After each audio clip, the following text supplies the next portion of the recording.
foofu la ñuy wax. lu am solo nga wax alors président de la République aussi wax na lu am solo lu ñu intéressé ñun presse bi parce que Maïmouna Ndour Faye moo ko laaj mu ne kuñ ci ameel bor. parce que l'État nous doit de l'argent. Ça il faut le dire l'État du Sénégal doit de l'argent aux entreprises de presse. da ngeen ñu wax naan nañ fay xawma lan impôt mais l'État nous doit. alors man xam naa ne ñun Walfadjri Babacar à partir de lundi danañ defar suñuy facture bind suñu lettre yónnee ko président parce que nee na ku am facture bu leer bu ñu la fayul. boo ñëwee moom dina wax ñu fay la ñun am nañ ay factures yu ñu gouvernement am fayul dinañ ko lijjanti pour mu fay ñu ko Pape Moussa non je suis très sérieux alors am na loo xam ne président de la République wax na ko je crois que journaliste yi bi ñu ko laajee ci affaire médiation pénale dafa lu ma bëgg nga leeral ñu ko parce que daf ne médiation pénale c'est prévu par suñu arsenal juridique mais dafa wax ne dafa am étape boo mënee defee médiation buñ ko weesu nañ ko est-ce que mën nga ñu wax lan lañu président bëgg a leeral di rappeler ne moom juriste la en plus le président de la République.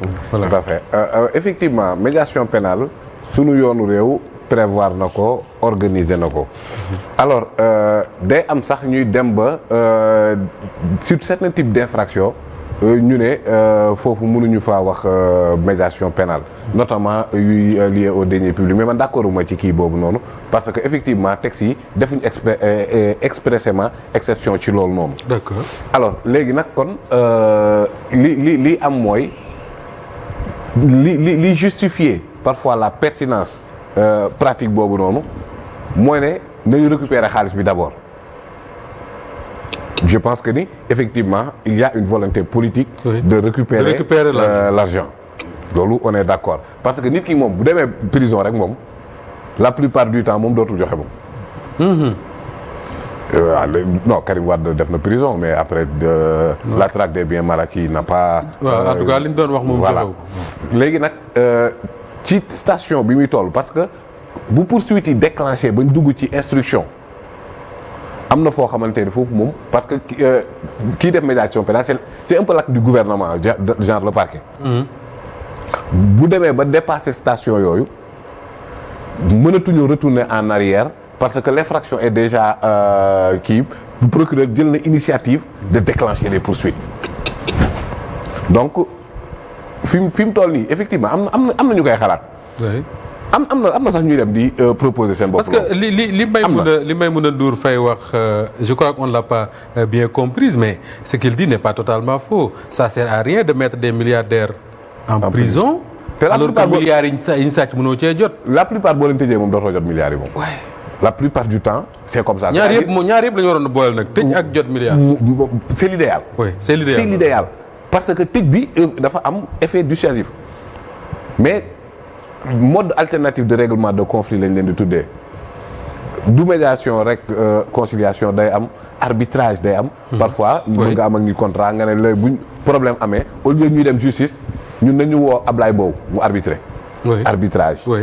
dans le monde des affaires la plupart ci yooyu lay am donc parfois mën na am. defoon naa sax amoon na ci diggante nguuru Ablaye Wade ak ArcelorMittal.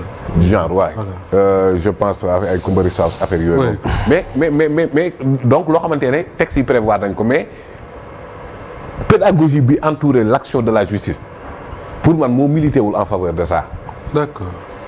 parce que tey ki nga xamante ne dirigé na pendant 12 ans réew bi ñu gis yu bëri flagramment ay mbir bu ñëwee ni ñu ne def na médiation pénale la plupart du sax fës. waaw. donc effet dissuasif sàcc gisoo ko jàngat bi nekk ci daan bi ñu la war a teg parce que en fait la répression ne vise pas seulement à toroxal nit ki wala sonal ko mais. dissuader ki nga xamante ne pour que keneen ku nekkoon sa xel nga ku nekkoon sa xel nga bañ ko def. te li nekk fii nii en matière de détournement te. gaa yi teg ci leen loxo mu leer nañ dafa bëri gaa yi wax dette bi intérieur rek nangam mais li gaa yi luubal bu ñu ko tegoon lijjanti na problème yooyu yëpp xam nañ ne dafa bëri. donc te xam nañ ne réew mi dafa ko soxla. oui léegi comment allier les deux récupérer l'argent et réprimer en même temps wala bu ñaari naree am bu ci nar a cóol bu ñu récupérer xaalis bi xool naka lañu defal à mon avis man li ma jàpp philosophie bi loolu la objectif bi loolu la donc am na ñoo xamante ne ñi ngi proposer seen bopp à la médiation pénale ñoom ñoo proposer mën nañ def médiation oui am na ci information yi nga am mais en fait léegi nag maintenant te médiation pénale kenn du ko teg ci en fait c'est pas un procès kenn du ko teg ci non place publique. sinon day perte objectif am. D'accord. Donc yooyu noonu yëpp existe mais nag comme ni ma ko waxee sànq dafa amaale beneen orientation économique bu nekk ci biir bi xam nga bon ci chaîne judiciaire la plupart dañ naan way président premier ministre nanga mais premier ministre sax nekku ci la plupart du temps boo xoolee nomination juge yeeg yenn orientation yi président mooy signé décret bi. contresigné par le ministre de la justice. D'accord. Contresigné par le ministre de la justice. Conseil supérieur de la magistrature premier ministre bokk ci. par exemple. or te foofu la ñuy discuter dama ciy profité sax di waxaale que li ñuy wax pour renforcer pouvoir premier ministre. c'est déjà réglé par la constitution. dama lire article 50 constitution. oui Ousmane Sonko ci boobu doon na wax ne la constitution du Sénégal donne des pouvoirs au premier ministre. mais le problème mooy premier ministre yi fi nekkoon. assumer wuñ ko woon. exactement parce que dañoo am benn péché originel bu ñu topp depuis la veille de l'indépendance Mamadou Dia Senghor. boo xoolee ñooñu seen problème dafa toppaat Sénégal. Idrissa Seck à un certain moment donné il disait qu'il assurait la plénitude de la fonction. de premier ministre. Idrissa Seck avait essayé. mais après finalement fan la mujjee. prison. président moom mooy am jalousie boobu noonu ci kiiwam donc fii nii la volonté politique. la volonté elle est claire que ni. donc amul. kii boobu et la base c'est pas l'objet de notre débat mais très rapidement est-ce que yaakaaroon ne la nature des relations entre ñi fi nekkoon président ak ñi doon incarner le poste de président moo bokkul. depuis Dia ak Senghor nga xam ne mën nañu wax ne voilà mais Abdou Diouf ak ses premiers ministres c'est pas la même chose Macky Sall ak ses premiers ministres Abdoulaye Wade ak ses premiers ministres. c'est des gens oui voilà c'est des gens yoo xam ne ils tiraient tout leur pouvoir de la légitimité. Exactement. du président. Exactement. mais là la relation Sonko Diomaye c'est pas la même chose. c'est pas la même chose. et non seulement Diomaye qui tire sa légitimité de Sonko. mais Sonko semble même. ne pas reconnaître que ni moom moo ko teg foofu noonu. jox na ma ndigal.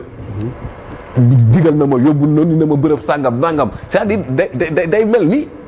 donc relation la boo xamante ne. sur le plan institutionnel. mën na faciliter ñu jóge ci pratiquement plus de 60 et quelques années de crise parce que Mamadou Dia Senghor après dafa mel ni dafa am lu mu bàyyi ci. mais bien sûr mais c'est vrai c'est vrai. à chaque fois bon les Diaïs les Senghoristes ñi nga xamante ñooy diriger ñeneen ñi ils étaient écartés de tout. Abdoulaye Wade Idrissa Seck Macky Sall ak ñi mu kiiwal donc loolu moom moo tax ba. la nature institutionnelle tar boobu noonu la continuer toll lii nag. parce que ci constitution bi la nekk. premier ministre mën nañu ko jox sax prérogative jël décret. président mën na jël ay prérogatives am. dindi ko jox ko premier ministre. d'accord donc renforcer les pouvoirs du. li Ablaye doon wax léegi sama waa ji Ndiaga.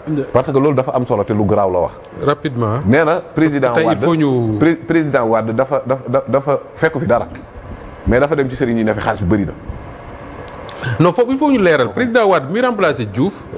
il avait dit que nu ñu koy wax sax les signaux sont verts. ils n'ont pas de problème d'argent. là il avait dit. j'explique un peu. c'est bien après que le régime de Wade a fait un livre blanc. pour dire la situation bi nga xam ne moom la ñu hérité ci Diouf. et la réponse est venue de Mamadou Lamine Loum qui avait écrit un livre pour dire le Sénégal au 1er avril 2000 xaw ma lan la 2000 pour dire que ni ñoom contrairement à ce que le PDS disait dañ fee bàyyi ay finances publiques yu wóor yu dëgër yoo xam ne mën na permettre Wade mu liggéey c'est ça la vérité de l'histoire. xam nga base bi. oui. mooy lien de confiance bi am entre président bi ak ñi muy waxal. loo fi fekk waxal ne lii laa fi fekk. parce que booy tabax fondement yi dafa war a dëgg la war a doon d'abord. bien sûr on est d'accord. bu doonul dëgg Macky et ses maquillages fu mu ñu yóbbu. dalal investisseurs yi dalal nangam te gis nga audit finance publique yi ñu def récemment. démb le président Diomaye nee na li mu ci am comme résultat ça doit nous exiger de compter sur nous pour le développement. oui il est là pas investisseurs étrangers nangam nañ ko defal suñu bopp. alors Ndiaga Diop waroon na toon mais allez-y Mor après Ndiaga Diop quelques secondes là. seen benn confrère en tout cas bu scoop.